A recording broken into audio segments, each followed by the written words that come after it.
சிவன் கோயில் கட்டுறது அவ்வளோ விளையாட்டு விஷயம் இல்லை, சாதாரணமான விஷயம் இல்லை. 5 ரூபா 10 ரூபாயில் கட்டிட முடியாது.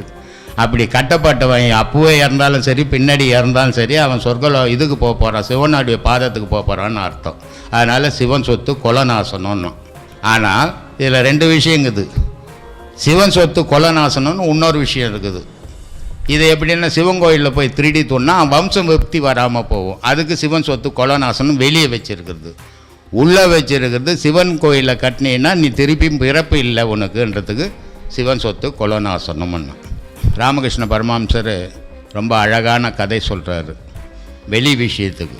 ராமனுடைய அரசபை, அங்கே ஒரு நாய் அடிபட்டு ரத்தம் சொட்ட சொட்ட ஓடியாருது.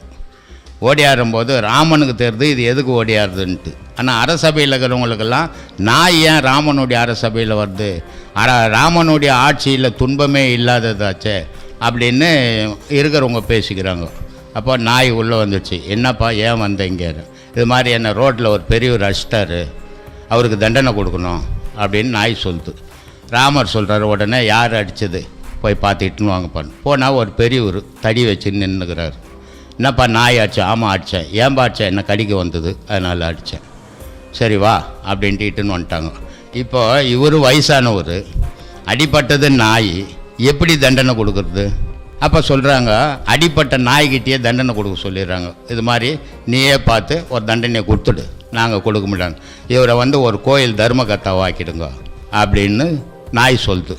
அப்போ எல்லோரும் ஆச்சரியமாகி போகுது. என்ன நாய் தண்டனை கொடுக்கணும்னு பார்த்தாக்கா பொறுப்பை கொடுக்குது, பதவியை கொடுக்குது அப்படின்ட்டு நாயை கேட்குறாங்க. ஏன்பா இது மாதிரி தண்டனை கொடுக்கணும்னு எங்களாண்ட சொன்னேன், இப்போ பொறுப்பை கொடுத்துருக்குற நீன்னா, நான் போன பிரிவில் கோயில் தர்மகர்த்தா திருடி துண்டு இன்றைக்கி ரோடெல்லாம் உதப்படுறேன், இவரும் நாளைக்கு என் நிலைக்கு வரணும்னா இவரும் அந்த பொறுப்பு கொடுத்தா தான் அதை செய்வார் அப்படின்னு சொல்கிறாரு.